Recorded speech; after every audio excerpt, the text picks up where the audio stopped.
Cuando hace unas pocas semanas María, nuestra directora general de Vivienda, Ángel Marinero, Felipe, me propusieron intervenir en este acto, lo primero que me planteé es sobre qué materia iba a tratar, tratándose, como se puede comprobar, de un congreso de un elevado nivel técnico. Yo no estoy a su nivel, por supuesto, y por lo tanto no puedo competir con los conocimientos que ustedes tienen y con las expectativas que este congreso y la situación actual les abre a todos ustedes. Por eso me planteé una propuesta de título y de contenido que, en cierto modo, es una profecía autocumplida.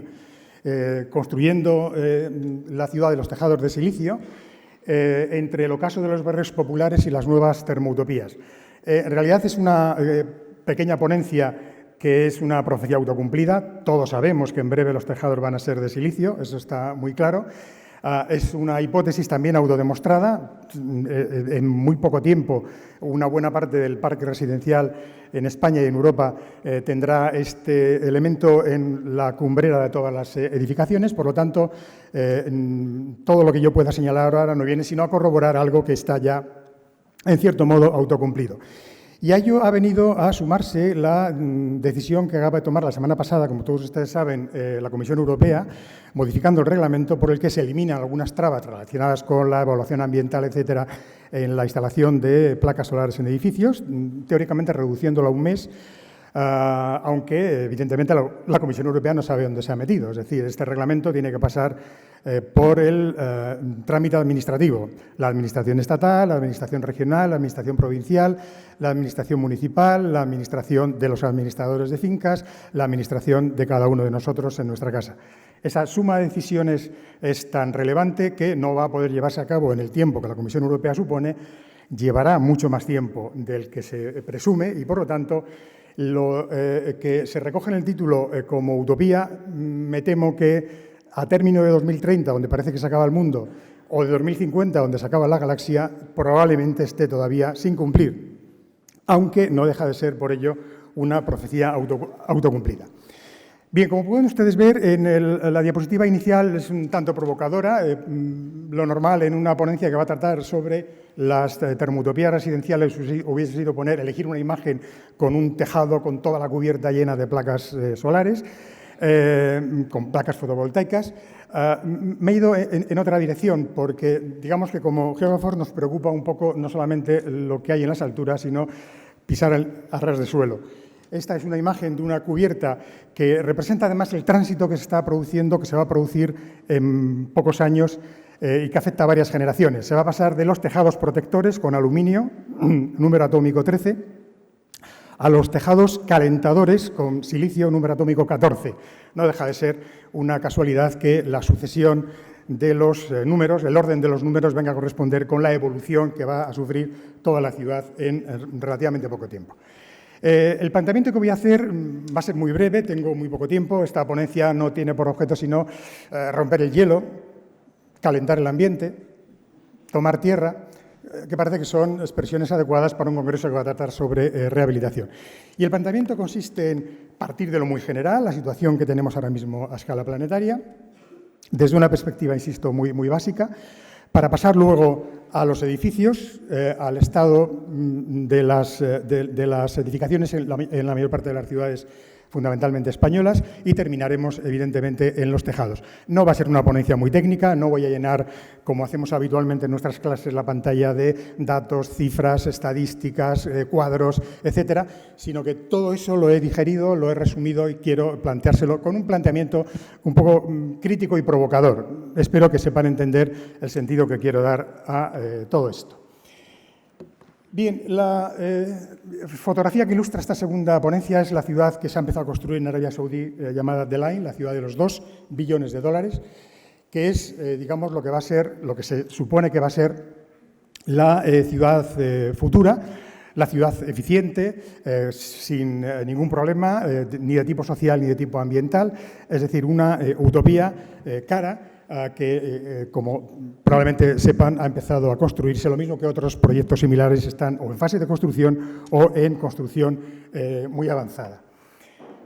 Bien, el planteamiento que vamos a hacer en esta primera parte vendrá a ser el de poner la ciudad frente al territorio, entendiendo que hacemos referencia al planeta como periferia urbana. Mañana puede ser un buen día. Mañana, según Naciones Unidas, en sus proyecciones anuales, estima que la población del mundo alcanzará los 8.000 millones de habitantes. Enhorabuena, hemos conseguido una cifra que es tan alta como preocupante, pero que por lo menos viene a confirmar que algunas de las hipótesis, de las proyecciones que viene haciendo Naciones Unidas se van cumpliendo inexorablemente. Y esta es una de ellas. El crecimiento empezará a desacelerarse y en 2048-2050 rondaremos los 9.000 millones de habitantes. El problema no es tanto que en estos últimos años, en estas últimas décadas, cada 12, 13 años se hayan sumado 1.000 millones de habitantes más al planeta, sino que la población que se suma al planeta está ubicada en algunos países que no dejan de crecer y que además plantean otros problemas para el desarrollo, también para el desarrollo, digamos, energético, térmico, rehabilitador, descarbonizador de la población mundial. China e India rondan los 1.400 millones, están en una competencia por bien quién llega primero a los 1.500 millones, pero siendo así que son dos países suficientemente grandes, uno de ellos muy preocupante porque está quemando carbón como si no hubiera mañana, a estos países se van a sumar, como todos ustedes saben, Nigeria, Bangladesh, Pakistán, con un volumen de población que corresponde a países en desarrollo que exigen el mismo trato, la misma posibilidad, la misma expectativa de desarrollo que han tenido otros países, los países en este momento más desarrollados. Representa ya el 55% de la población mundial en este momento y en el año 2050 será del 68%. Por tanto, en los próximos años se añadirán al planeta urbano algo más de 1,2 millones de metros cuadrados. Con ser importante este conjunto de cifras, más relevante me parece que una buena parte de esa población va a ser urbana, con lo cual los problemas a escala planetaria probablemente se agraven. En muy poco tiempo, el 43,7% de la población, más de 3.400, 3.500 millones, vivirá en una ciudad de más de 300.000 millones de habitantes. Es decir, 300.000 habitantes. Una auténtica barbaridad que además no tiene freno, como veremos, de forma tal que, con alguna propiedad podemos denominar a las ciudades, venimos denominando a las ciudades, al menos los geógrafos, como los auténticos sumideros de la desestructuración territorial, buscando teóricamente un mundo ideal y formando lo que podemos denominar, a la vista de cómo evolucionan los acontecimientos, las nuevas ciudades del Sol. En un doble sentido. Les voy a explicar ahora el primero, cómo entiendo el primero. Hacia el final de la ponencia, si no me han echado antes, les explicaré cuál es el segundo, cómo entiendo el segundo. Bueno, en este momento nos encontramos en esta situación, una ciudad tradicional en la que no se va a poder intervenir en los tejados, en gran parte estará protegida. Una parte de lo que yo llamo ciudad polígono, que es la ciudad compacta, hecha a base de agregados de múltiples unidades de vivienda, por miles en muchos casos. Polígonos de las 1.000, 2.000, 3.000 viviendas fueron habituales en cualquier ciudad europea en estos años. Esta es la ciudad polígono en la que se tendrá que poner ahora todo el efecto, todo el interés rehabilitador, porque además es una ciudad muy ineficiente. Saben todos ustedes que, anterioridad al 79, las exigencias en materia de cobertura de los edificios, de protección de los edificios, recubrimiento de los edificios eran muy laxas y, por lo tanto, inexistentes prácticamente, y, por lo tanto, es el sector en el que habrá que intervenir. El resto corresponde a las formas nuevas de ciudad, de lo que yo denomino ultraperiferias, seguido de un amplio territorio rural que desemboca en lo que denominamos habitualmente los geógrafos también como el rural profundo, aquellas áreas que constituyen, y la diapositiva me viene muy bien para demostrarlo, las esquinas del territorio, allí donde no llega el sol, es decir, donde el abandono ha sido de tal naturaleza que es muy difícil que estas ciudades se recuperen. Y para resolver el problema que todas estas ciudades tienen, digamos, en materia de competencia entre ellas, en materia de buscar un lugar en el sol, ya no basta la distinción tradicional entre ciudades industriales, ciudades turísticas, ciudades terciarias de alguna manera, ciudades políticas, etcétera, sino que se han ido añadiendo nuevos elementos. Me ha llamado mucho la atención y por eso suelo utilizar este esquema, el de las ciudades amigables. Todas las ciudades son amigables, unas lo son con el peatón, Otras son ciudades muy competitivas, Buenos Aires. Otras son ciudades creativas, Caracas. Otras son ciudades resilientes. Otras son ciudades amigables con las personas mayores. Otras son ciudades acogedoras, Chicago. Otras son ciudades amigas. Y otras son ciudades superamigas, porque son amigas de todo, del vino, de la gastronomía, de las tapas, de las personas mayores, de las personas de la tercera edad, como casi todas las ciudades, no solo Valladolid, que he ilustrado como ejemplo, porque bueno, conocemos más o menos bien el caso. En España, el ámbito de la población urbana, el ámbito urbano está compuesto por 1.085 municipios, conocen perfectamente todos ustedes, es una información extraída del Atlas de las áreas urbanas en España. Representan el 13,3% del conjunto de los municipios españoles. Su población representa en este momento el 82,7%. En las grandes áreas urbanas españolas de más de 50.000 habitantes, 755 municipios, reside el 68% de la población y se concentra el 76% del empleo. En definitiva, todo el planeta es ya periferia de las grandes ciudades. Este proceso es implacable, inevitable, finito, es distópico en los dos extremos, terminará cuando no haya ya periferias por explotar y hasta este momento las periferias de las distintas ciudades se irán solapando para generar en esos encuentros entre periferias grandes áreas de conflicto que probablemente provoquen o incentiven el cambio territorial, como en este caso sucede con las que llamamos periferias energéticas. El proceso es, naturalmente, profundamente distópico, con distopías ligadas a la despoblación y distopías ligadas a la concentración. En el primer caso, es muy claro que las distopías ligadas a la despoblación son finalistas, se acompañan de un cambio en las funciones y organización del espacio, no tienen retorno, es imposible que se pueda volver al lugar original. Pocos se ocupan de convertirlas en utopías, es decir, en transformar las carencias, el desorden rural en bienestar. El rural profundo de las esquinas irá ganando poco a poco espacio sobre el rural tradicional, el rural convencional, porque es muy difícil convertir esa distopía vinculada a la despoblación en nuevas utopías. Y por otra parte, las utopías ligadas a la concentración, es decir, aquellas utopías que son también finalistas, impulsan muchas malformaciones territoriales. Veremos ahora algunas ligadas a la concentración, pero todas ellas tienen solución. En este momento el sistema está procurando convertir esas distopías en utopías merced a una ingente aportación de recursos en varias rondas, como veremos también a continuación. Ahora la ronda corresponde al termobienestar o al electrobienestar. Este proceso, que es multisecular, llevamos bastante tiempo inmersos en él, ha convertido a una parte del territorio en un territorio desprovisto de los fundamentos que dieron lugar en su momento a la organización, a su propia organización.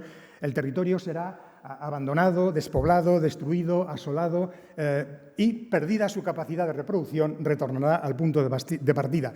Se pierden los atributos de organización del espacio tradicional, el lugar se despuebla, se abandona más o menos radicalmente, acaba siendo asolado y retorna al punto de partida. Este es el momento en el que, digamos, la naturaleza vuelve a recuperar el lugar. Hemos elegido, evidentemente, un caso extremo un tanto a propósito, pero la naturaleza siempre busca su lugar. Basta que alguien se deje un ficus y un grifo abierto goteando para que al cabo de 15 o 20 años tenga una situación, una imagen muy parecida a esta. Bueno, en España este proceso de desmantelamiento de la identidad territorial empezó hace muchas décadas y, a mi modo de ver, no tiene solución. Es francamente imposible. Afectó a muchos territorios marginados, explotados, abandonados, convertidos en periferia. Y, curiosamente, en muchas ocasiones la energía ha sido una de las causas que han motivado la llegada a esa situación. Convierte a los territorios que son marginales, es decir, que están en la periferia del sistema, en las esquinas del territorio, posteriormente en marginados. En algunas investigaciones he tenido ocasión de demostrar el impacto que tuvo la construcción de las hidroeléctricas, grandes hidroeléctricas en el oeste peninsular, fundamentalmente en la provincia de Zamora, y cómo esa provincia y otras provincias en este momento se están convirtiendo en lugares, digamos, acosados por las nuevas energías, por más que Bueno, algunas decisiones de los organismos regionales, la Junta recientemente, pues ponga trabas o prohíba la construcción de grandes aeroparques, aerogeneradores, pues el proyecto irá adelante, el proyecto será profundamente distópico. En el año 2022, casi la mitad de los pueblos en España, 4.000 municipios, 4.065, están en fase de abandono o en trance de desaparecer. En realidad no estamos hablando, yo creo que cuando el Ministerio creó la oficina se equivocó y se le olvidó una S, no del reto demográfico, estamos hablando del resto demográfico, porque en realidad lo que estamos gestionando es lo poco que queda. Saben ustedes que muchas provincias han superado ya la línea crítica de los 50 años de edad media, Zamora, León, Palencia y Salamanca en el caso de nuestra comunidad, y con 53,6 Zamora es la provincia más envejecida de España.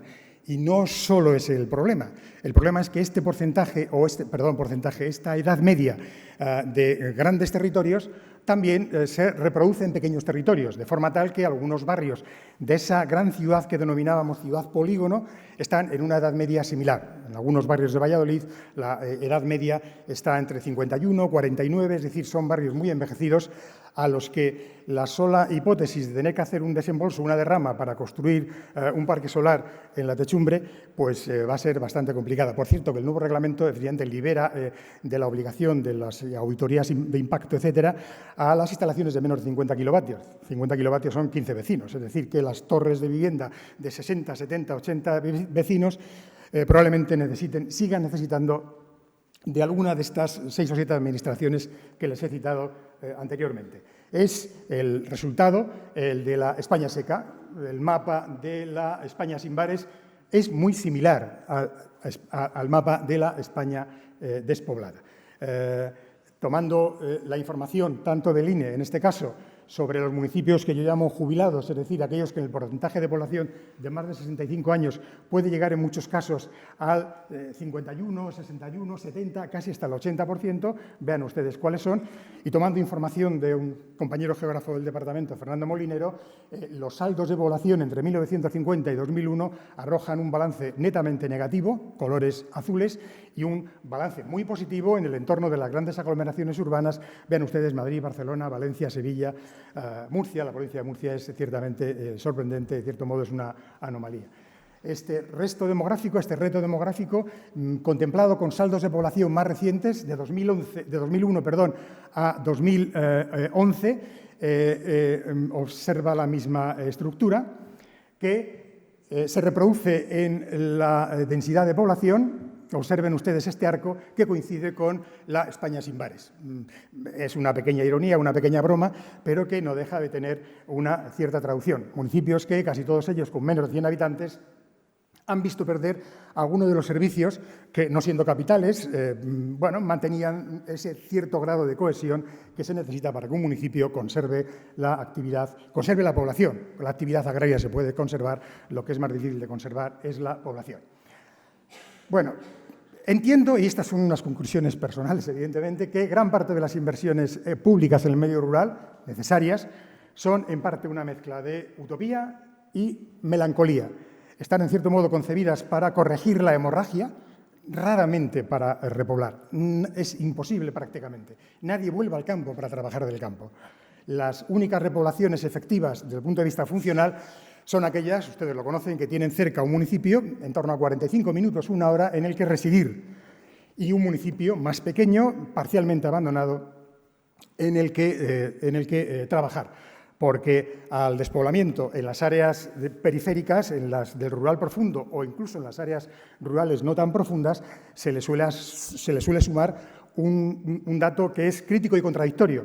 Por una parte, hay mucha vivienda en los núcleos rurales, desocupada, y hay mucha vivienda desadaptada, de forma que quien quiera ir ahora a un pequeño pueblo tiene que hacer una inversión en rehabilitación de varios miles de euros que probablemente no le compensa porque encuentre una vivienda alquilada en mejores condiciones en un núcleo, en un área funcional de mayor tamaño, 12, 15, 20 mil habitantes o, no digamos ya, una capital de provincia. El campo, por lo tanto, se concibe en cierto modo como un reservorio de naturaleza en el que pasea desde hace unos pocos meses el lobo. Una parte del medio rural se ha convertido en un territorio para el uso urbano, para el ocio urbano, especialmente en las áreas de rural profundo. Y las grandes áreas metropolitanas seguirán siendo nuevamente grandes sumideros territoriales. Madrid y Barcelona seguirán creciendo a una media de un ritmo de 100.000 habitantes año en los próximos años, que irán a vivir aquí. Una área metropolitana, una área urbana como la de Madrid, contempla para los próximos años promociones tan descomunales como las que vemos, formando una nueva generación de la ciudad polígono, porque al fin y al cabo, por mucho que sea un plan parcial estupendo, por mucho que hayan sido unas áreas perfectamente planificadas, nada que ver, por supuesto, con los polígonos de los años 60, no es sino una forma de agregar población en áreas que, con el paso del tiempo, serán bastantes años, espero, serán notablemente disfuncionales. Esta población se extraerá de los núcleos rurales, de las ciudades pequeñas y de la inmigración, evidentemente. Se está empezando a diseñar, por lo tanto, una nueva ciudad con una notable disrupción paisajística, que es lo que yo llamo la ciudad de los tejados de silicio. Y la decisión de la Unión Europea de hace una semana probablemente camine en esa dirección, porque la liberación de determinados trámites administrativos a tejados con poca capacidad voltaica, probablemente, si no se acompaña de una reforma de las exigencias de tipo ambiental paisajístico sobre los tejados, acabará formando un caos de alturas, tamaños, formas, placas, que en el 70% se tendrán que comprar en China. Hay 4 o 5 empresas españolas que fabrican placas de silicio, las restantes en Alemania, Estados Unidos o Canadá, que son los grandes productores. Por tanto, estamos abordando un problema térmico-energético por una distopía, una disrupción provocada por la invasión de Rusia de Ucrania, y vamos a caer en manos probablemente de otra dictadura que anda tanteando el terreno con Estados Unidos para ver si genera otra nueva distopía territorial, otra guerra a escala planetaria. Esta nueva ciudad, donde van a caer todos esos recursos demográficos que apuntábamos, será nuevamente una ciudad distópica. Hay muchas áreas de población que quedarán notablemente al margen de esta reforma rehabilitadora y termorrehabilitadora. Son lo que yo llamo los yacimientos de ineficiencia en la ciudad, las distopías inadvertidas en la ciudad. Las distopías en la literatura y el cine son suficientemente conocidas por todos. Las distopías extremas, clásicas, guerra, catástrofes, etcétera, también no hace falta señalarlas, pero las distopías que proceden de la incomodidad, la vulnerabilidad, la debilidad de una parte de la población y de una parte del tejido urbano pasan más desapercibidas, pero están muy presentes en la ciudad. La ciudad energéticamente distópica está conformada, por tanto, por un parque en demolición, deteriorado o protegido, que yo llamo la ciudad de los 2 dígitos. Ciudad de 50 metros cuadrados para vivir y 20-30 kilómetros hora para moverse. La ciudad de Delain, la ciudad de Emiratos Árabes, Arabia Saudí, que está empezando a construirse, es una ciudad de los 5 minutos. 170 kilómetros se van a poder recorrer en AVE en apenas unos minutos, y todos los servicios necesarios para la ciudadanía, nueva ciudadanía, estarán disponibles a tan solo 5 minutos. A ver, es una ciudad, como se le podía haber ocurrido a Arturo Soria en el tránsito del 19 al 20, solo que ahora tiene mucho más dinero, con capacidad incluso para construir en 200 metros de ancho, en Delain, 2 muros pantalla de 500 metros sobre 170 kilómetros. Si buscan ustedes en Internet, verán que han empezado ya las primeras máquinas haciendo movimiento de tierra para crear esta gran utopía absolutamente distópica en el desierto, valga la contradicción. Encontramos que esa ciudad energéticamente distópica podemos agruparla en 3 categorías. La ciudad deficiente, barrios vulnerables, de origen o por obsolescencia manifiesta con el paso del tiempo, son barrios vulnerados en la mayor parte de las ocasiones, barrios ultrapopulares de la ciudad española que están hoy en parte en retroceso en su ocaso. Veremos algunos casos. La ciudad ineficiente, en segundo lugar, que es la ciudad sostenida, no digo sostenible, la ciudad densa, en polígono, llena al tiempo de vacíos de ínfima calidad residencial, formando barrios de notable vulnerabilidad sobrevenida, que son los barrios polígono. Digo ciudad sostenida, no sostenible. Veremos luego por qué. Y finalmente, la ciudad inapropiada, que son las ciudades de los barrios, de los tejados protegidos, las ciudades patrimonio. La primera categoría, la ciudad eficiente, me iba a salir una frase hecha, estamos investigando en este momento en ello. Es una ciudad formada por barrios que están en trance de desaparición, como hemos señalado, una suma de vacíos aleatorios repartidos por todas las ciudades, en la que los expedientes de ruina son habituales, se tienden a concentrar en los barrios de autoconstrucción de los años 60 y de los años 50, barrios en los que se está pasando poco a poco de la autoconstrucción a la ruina solar, lo que algún grupo político empieza a llamar píxel de naturaleza, todavía no me he recuperado de la expresión, y que en el conjunto conforman lo que también denominamos la ciudad Gruyère. Muchos vacíos en edificios físicos completos y muchos vacíos también en los polígonos de vivienda, porque la vivienda que queda vacía es una vivienda que tarda mucho en venderse, se vende muy mal, está en áreas manifiestamente desprotegidas. Este es un barrio que no tendrá paneles de silicio en el tejado. Es un barrio que irá transformándose, se está transformando poco a poco. De la autoconstrucción se pasa a la autopromoción. El propietario heredero en segunda o tercera generación adquiere el solar, se hace con el solar vía testamentaria en muchas ocasiones y se decide a invertir para construir su propia vivienda, en el que probablemente acabe rematando con un tejado de unas pocas placas para obtener 5, 6, 9 kilovatios con los que atender sus necesidades. Bueno, salvo que piense encender la lavadora, la nevera, el calentador, el horno y el coche al mismo tiempo, porque entonces le van a saltar los plomos, sobre todo si tiene dos coches, que será lo habitual en muchas de estas viviendas. Forma parte del urban backstage, es decir, la periferia, la trasera, la antesala de la ciudad española. La segunda categoría está formada por la ciudad ineficiente. Bueno, barrios polígono, son conocidos por todos ustedes. El problema va a ser aquí poner tejados de lo que sea. El problema es ya reformar el propio tejado de teja romana, con que no digo nada, cambiar ese tejado o añadir a ese tejado algunas placas de silicio. No pueden soportar los vecinos derramas que estén casi por encima del ajuste razonable en régimen de propiedad horizontal, aunque esté pensado para la instalación de ascensores, pero nadie puede duplicar su cuota mensual por una derrama para atender estas necesidades, por mucho que se incentive la rehabilitación energética. Primero habría que cubrirlo, primer problema. Segundo, habría que cerrarlo. Segundo gran problema. Y tercero, habría que encontrar a alguien que lo pague. Cuarto y gran problema. Es una ciudad que no es la ciudad Gruyère visible porque caen los edificios, sino es la ciudad que suma muchas viviendas en planta, que es muy difícil vender. Es fácil encontrar anuncios de este tipo en los que se vende vivienda muy barata, en barrios muy baratos, en barrios muy degradados, que están lo que yo denomino los barrios en la base del proceso de filtering down, es decir, bajando, pues todavía más abajo están estos barrios de 300 euros metro cuadrado, que son los barrios de 12.000 euros compra, si te atreves a ello, en estos días. La segunda imagen corresponde al polígono Aramburu Viudas en Valladolid, casi 700 viviendas, juntando los del Patronato Francisco Franco Viudas, que por lo visto el Ayuntamiento tiene previsto empezar a rehabilitar el próximo año.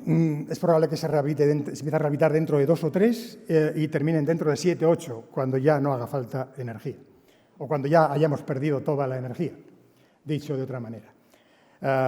Aunque en estos barrios es donde curiosamente se encuentran las soluciones más originales. El otro día dando una vuelta para localizar esta vivienda de un pionero en un barrio de viviendas de los años 60, en la parte de viudas del polígono Aramburu Viudas.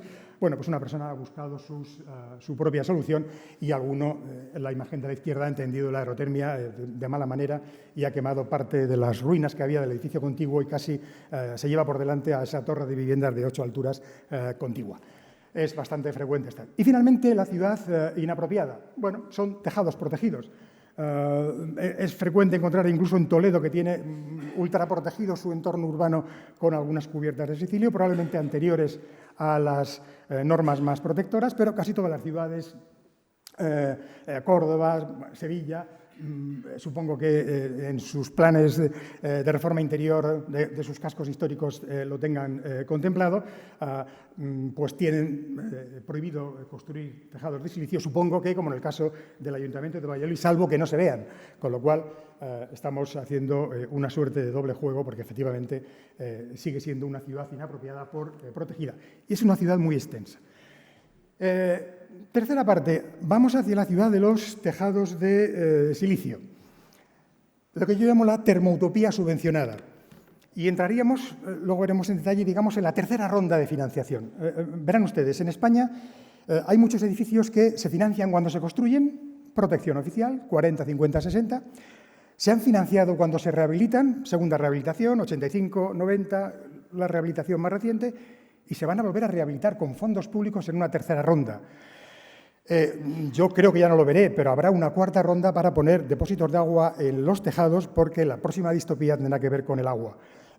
No creo que lo veamos casi ninguno, pero si alguno es afortunado, que vaya haciendo acopio reservas en el tejado por si acaso.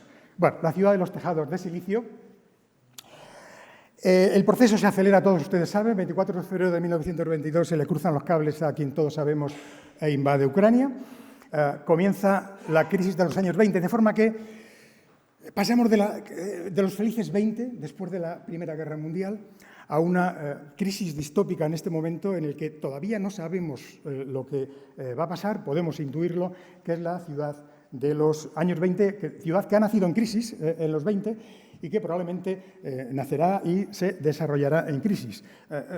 Probablemente habrá que añadir a las ciudades amigables una última categoría que será la ciudad amiga de las crisis, porque todas las ciudades van a vivir en algún momento en alguna crisis. Bueno, es difícil sostener el sistema con las fuentes convencionales. Esto lo dice el Plan Massé, que se acaba de publicar el 11 del 10 de 2022. Luego haremos algunas observaciones, si me queda tiempo. No se puede solucionar ni siquiera intensificando el aprovechamiento de las cubiertas de los edificios, marquesinas, etcétera. Las comunidades energéticas están muy poco desarrolladas. En España estamos a la cola, como en casi todas las cosas o muchas cosas en esta materia. Y, por lo tanto, no solamente habrá áreas que quedarán a la margen de esta nueva utopía por la que los edificios se calientan por el tejado, una vez que hayan sido envueltos convenientemente, el propio Plan Massé de hace un mes lo reconoce. Viviremos en el futuro en un híbrido enchufable para los 30 km/h hasta donde nos llegue la batería y viviremos en un edificio híbrido también enchufable. No podemos prescindir de energía convencional, evidentemente,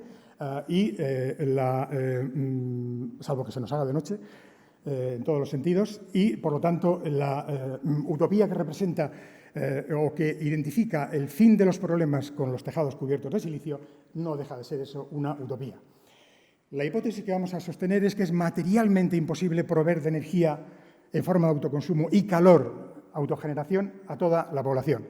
Estamos en la era de las utopías, que son estas que van a ver ustedes a continuación. Las ultrautopías, hemos visto la ciudad de Delaine, pero hay muchas más. Prácticamente cualquier país que tenga el dinero por castigo, los hay muchos en el mundo, como saben, están lanzando alguna utopía. Curiosamente, también Estados Unidos, aunque tiene la deuda por castigo, que la tiene China. La segunda son las ecoutopías, bueno, desde las más extremas, las que corresponden al Free State Project, un proyecto americano también de crear comunidades libertarias, etcétera. Una nueva ciudad del sol, luego les diré otra vez por qué, y The Venus Project, que pondremos ahora una imagen para que vean cómo se ha reinventado lo que ya estaba inventado. Las tecnoutopías, el momento que la ciudad a principios del siglo XX descubre el LED, el Big Data, todas las ciudades somos inteligentes, hay una red de ciudades inteligentes, ciudades amigas de la inteligencia, supongo, Salamanca estará en primer lugar, evidentemente. Hay arquitectotopías, la ciudad descubre el barrio, los ecobarrios, todas las áreas de rehabilitación, áreas de renovación urbana, etcétera, están en esta línea, ecobarrios, zonas de bajas emisiones, la ciudad de los 5, 10, 15 minutos, 20 minutos. Termoutopías, que es donde vamos a entrar, la ciudad descubre los tejados, nos hemos dado cuenta que el tejado empieza a tener valor, espero que no se dé cuenta Hacienda, del tejado protector al tejado calentador, enlazamos con la primera diapositiva, del aluminio al silicio, 13, 14, que son las neocomunidades de los 500 metros, la distancia que, como saben ustedes, imponen las grandes productoras para que no se les desmande demasiado el mercado. Y finalmente lo que yo llamo las troglodutopías. La ciudad descubre la cueva. La ciudad descubre que los edificios de energía, de consumo energético casi nulo, pues van a ser el futuro. Nada más parecido que una cueva. De hecho, hay un anuncio que aparece de forma recurrente, no sé si de un portal de viajes, etcétera, en el que promocionan en Estados Unidos la vida en una cueva, estupenda, feliz, temperatura ni frío ni calor, 0 grados. Bueno, NCB, edificios de energía de consumo casi cero. Si observan ustedes esta secuencia de utopías, probablemente nos reconozcamos en ellas. La velocidad a la que van avanzando las utopías es lo que nos desconcierta, lo que lleva a que este congreso, espero que tengan ustedes unas jornadas muy productivas y otros muchos de los que están celebrando en este momento en España. Un tercio son congresos sobre despoblación, otro tercio son congresos sobre tecnologías y otro tercio de conferencias, debates, etcétera, son sobre el divorcio de Piqué. Es decir, que estamos en un entorno, digamos, de mucha actualidad, de mucho interés. Estas últimas aparecen. Y cuando dentro de 15 o 20 años alguno ya en la residencia le hablen de que hay que poner un depósito en el tejado, descubrirá que a esta se ha añadido una nueva, la hidroutopía, que es la utopía que nos convertirá a todos en habitantes de fácil acceso al agua, cuando ahora hay muchos países, muchas comunidades que no tienen acceso al agua. 1774, las salinas de Clomarie-les-Deux y Venus Project, Estados Unidos. La Ciudad del Sol. La Ciudad del Sol socialmente controlada, la Ciudad del Sol energéticamente y socialmente controlada. No hemos avanzado nada en 100 años, seguimos dándole vueltas a la misma historia, solo que hemos pasado de las socio-utopías a las termoutopías y parece que no llovía. Bueno, ¿cuáles son las dimensiones rápidamente de las ciudades ineficientes? El parque de edificios en Europa, lo conocen todos, está en cualquier prólogo de cualquier ley. Hay leyes en los últimos tiempos que tienen más prólogo y anexos que contenido, a pesar de tener 200 páginas de texto en el BOE. En todo caso, todos estos datos los conocen, pasamos directamente sobre ellos. Que las viviendas que existen en España tienen este carácter, las que son absolutamente ineficientes, anteriores al 81, las anteriores entre el 81 y 2008, 10,18 millones, y los 1,42 millones de los últimos 10-12 años, que son las más eficientes, en parte de ellas edificios cueva, es decir, viviendas unifamiliares NZEB. Y este es el proceso en el que estamos inmersos. 13,64, 10,18, 1,42 millones. ¿De dónde vamos a coger el 1,5 millones de viviendas que hay que rehabilitar? ¿De aquí? ¿De aquí? ¿De las áreas rurales? Es decir, un problema muy grave. Al que hay que añadir otro que los técnicos, los urbanistas conocéis perfectamente. Hemos pasado en pocos años de un pico de 800 y pico mil viviendas construidas antes de la crisis a 107.000 el año pasado. Este hueco se va a trasladar a las próximas generaciones, de forma que la vivienda, además de escasa, la de nueva construcción, va a ser muy cara por la crisis de los años 20, la segunda crisis que estamos viviendo. Y en este contexto de crisis en el que se construye muy poco, ¿vamos a rehabilitar tantas viviendas como vamos a ver ahora? Lo pongo un poquito en duda. Bueno, ¿se puede rehabilitar este patrimonio? Prevé que se rehabiliten 1,2 millones antes de 2030. Lo ha dicho el consejero hace un momento, en voz más autorizada que la mía. Al ritmo actual, que son 30.000 rehabilitaciones años, se necesitarían 40 años para rehabilitar los 1,2 millones que prevé el consejero. No sé dónde vamos a sacar energía.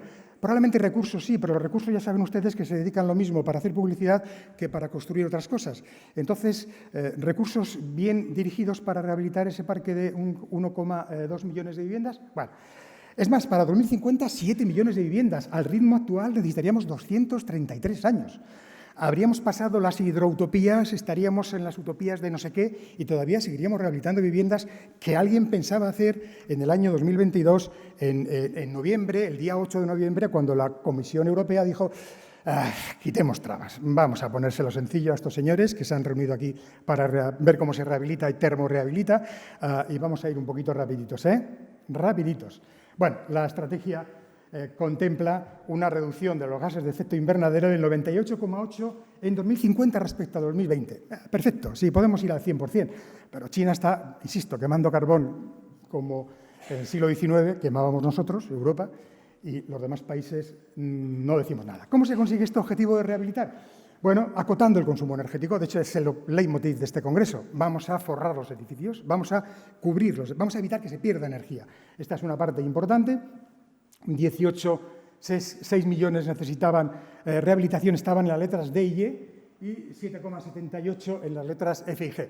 Porque los certificados de eficiencia energética son muy valiosos, pero a mí me dicen el año de vivienda y sin ir a verla yo le hago un certificado de tipo E sin ningún problema. 95 euros y negocio redondo. Quiero decir, me ha pasado. No le he dado ni las llaves al técnico. Esto es propio de la picaresca española, es decir, que damos una cosa que luego se está chupado. Bueno, evidentemente muy lejos de los 1,2 millones que se prevé. Este es el ritmo de rehabilitación en España. Observen, en 2008, 35.000 viviendas. No se equivocaba el consejero. Cosa rara. No porque el consejero es general. Y en el último año, 30.000 viviendas. Y ahí estamos. De ahí no nos movemos. Por lo tanto, un problema difícil para conseguir este objetivo. Observen. El Plan Nacional Integrado de Energía y Clima, una de las cientos de miles de disposiciones, perdón, varios miles de disposiciones que se han aprobado estos días, contempla 30.000 viviendas en 2021, han acertado, estupendo, partíamos de ahí, si fallan en este dato, mal vamos, pero es que han fallado en el último, en 2030, y en los intermedios. Dudo mucho que haya capacidad, eficacia, agilidad para rehabilitar todo este parque de viviendas en el tiempo que el Gobierno se ha dado de forma, bueno, optimista, generosa. Si no llegamos ahora, el próximo seguirá rehabilitando. Y la segunda forma es impulsando la electrificación. La electrificación, generación de fuentes renovables, etcétera, bla, bla, bla, tiene dos problemas. La resistencia al cambio. Ustedes seguramente lidian con ello todos los días. Las comunidades no se ponen de acuerdo, las juntas de vecinos plantean más problemas que una junta de compensación, es decir, semanas y semanas debatiendo, el vecino moroso, el otro que no llega, y que por qué vamos a hacer esto si yo estoy bien, me he comprado una estufa de butano, me lo acaban de decir esta mañana tomando café, y con eso voy a resolver el problema. Cielos, hemos vuelto a los felices 20, casi, cuando se inventó el butano, por así decirlo.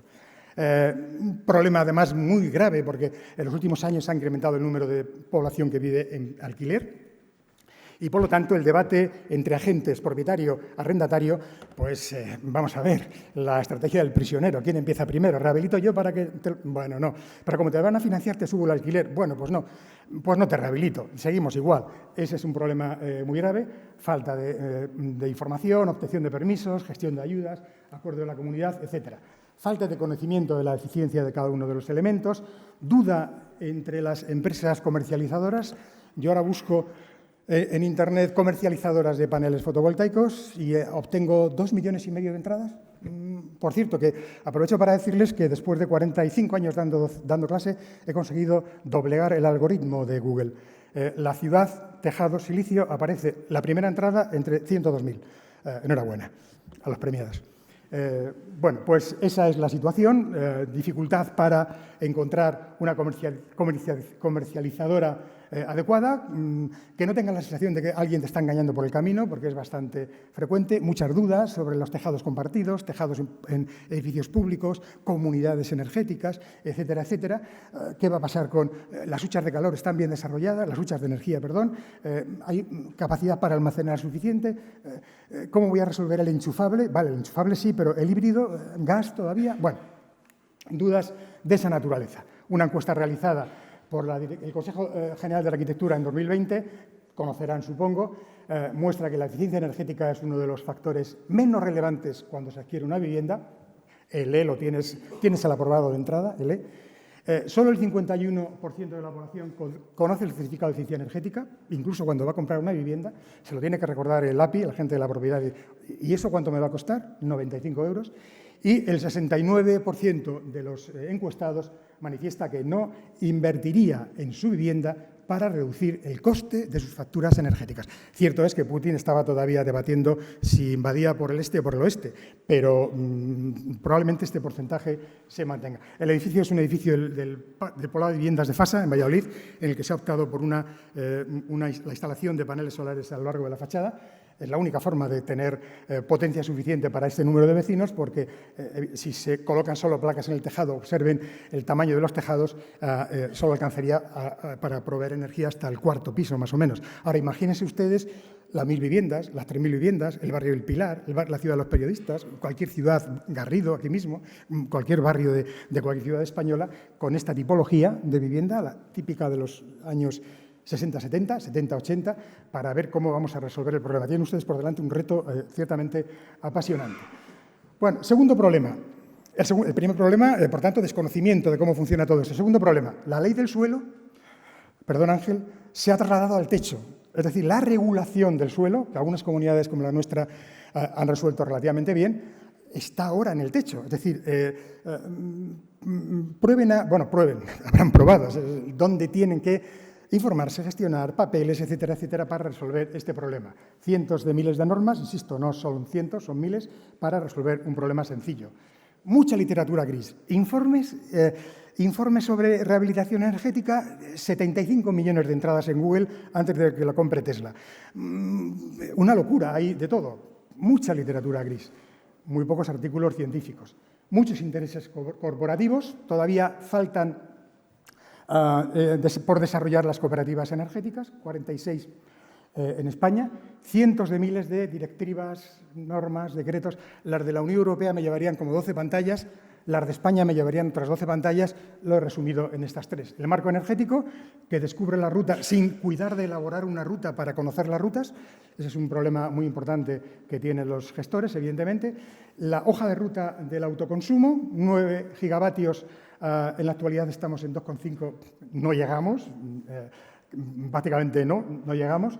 Plan más seguridad energética, plan que son en realidad 146 páginas para pasar el invierno, que digo yo, un plan que tiene más medidas que días para desarrollarla, que acaba de aprobarse, que quiere dar impulso a los tejados solares, comunidades, etcétera, etcétera, 500 millones de euros de inversión. Las cifras de millones a mí ya me sobrepasan. No, quiero decir que estos días leyendo cosas sobre energía me he sentido pobre, o sea, directamente. Y que es una obra maestra de la falta de concreción. Si repasamos las cabeceras de los ítems de las 73 medidas, despliegue, recomendaciones, campaña, fomento, refuerzo, acompañamiento, señalización, kit, formación, agilización, reducción, apoyo, información, respuesta activa, respuesta no activa, actualización, democracia, gestión, explotación, incremento, transición justa, transición injusta, refuerzo, y así hasta 73, más o menos a 23 asesores por cada idea. Bueno, muchos tejados de la ciudad no serán de silicio. Esta es la conclusión, seguirán siendo frágiles. Muy rápidamente, la mitad del día, la mitad de los días y varios pinchazos al globo. Esto es lo que nos espera. Los medios son singulares. Se va a mantener un sistema de dependencia de grandes productoras, desde el 30% de ahorro, porque casi todas las ofertas van, ahorra un 30%. ¿Un 30 qué? ¿Y dónde voy con eso? Si es que es tontería. En los edificios híbridos enchufables, un futuro resiliente, se renuncia a fuentes propias de forma que aumentará en unas décadas a escala internacional. La única alternativa que se ofrece es la de resistir a 19 grados, resiliencia. Y una utopía remedial. La utopía está articulada en un sistema concebida como suma de salidas de carácter remedial, subvenciones, ayudas, fomento, proyectos, bonos, bono joven, bono mayor, bono caliente, bono frío, absolutamente de todo, y menos como un sistema de entradas. Nadie ha pensado que en algún momento, vale, estamos enchufados, pero la otra parte del híbrido, ¿cómo la vamos a cubrir? ¿Estamos invirtiendo en desarrollo de nuevas fuentes, explotación, descubrimiento de nuevas fuentes? ¿Estamos resolviendo el problema coherentemente o lo vamos a resolver todo con pinchados al globo con geotermia? Una vivienda unifamiliar, 200 metros, necesita 2 pinchazos, como saben ustedes, a 150 metros para inyectar agua y sacar agua a una temperatura que da justo para tomarse un té caliente. Vamos a ver, no es el sistema que nos va a resolver el problema de la energía en el futuro. Estamos en una tercera burbuja, claramente, estallará claramente en algún momento. Pasamos por la .com, inmobiliaria y fotovoltaica. Tiene muchas similitudes la burbuja actual con las .com de principios de siglo, como todos ustedes conocen. Están registrados en este momento en España 945 empresas comercializadoras de electricidad. ¿Por cuál empiezo? Orden alfabético, por provincia, pues son casi cerca de 100 y pico por provincia. Estamos en un boom fotovoltaico, decenas de empresas, problemas asociados, como antes vimos, desconfianza, improvisación, profesionalidad.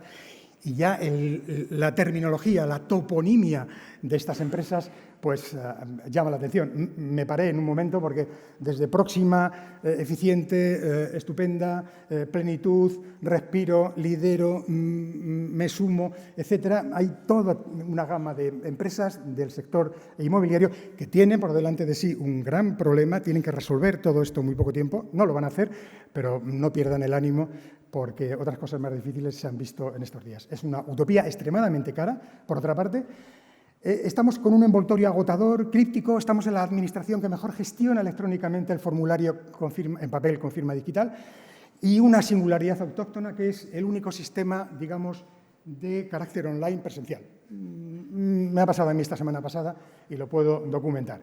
Estamos en una administración ingeniosa, una administración que está empleando recursos para fines muy electrizantes. Por tanto, está dentro de la gama de la termoutopía, hacer propaganda de nuevos modelos de masculinidad, de familia, dejar de fumar, etcétera. Es decir, alguien se va a dar cuenta en algún momento, aunque lo va a pagar The Next Generation, como todos ustedes saben. Un sistema de asignación de recursos justo como no tiene que ser. Se está empleando el método de el primero que llega a los fondos y hasta que se agoten los fondos. Estupendo. Es un sistema muy equilibrado, muy justo, va a resolver los problemas de la ciudad distópica que habíamos visto anteriormente. Y finalmente termino. El sistema se ha concebido en España con una enorme capacidad de predicción. El Plan Nacional de Energía y Clima prevé que en 2030 habrá 2.222 muertes prematuras menos. No es un informe del CSIC, se lo parece, pero en todo caso el objetivo es porque yo lo valgo. Y no perdamos el ánimo. El señor que acaba de comprar Twitter dice que sus tejados están garantizados para siempre o hasta el final de la vida útil de la casa, lo que primero suceda. Muchas gracias por su atención. Esto es todo.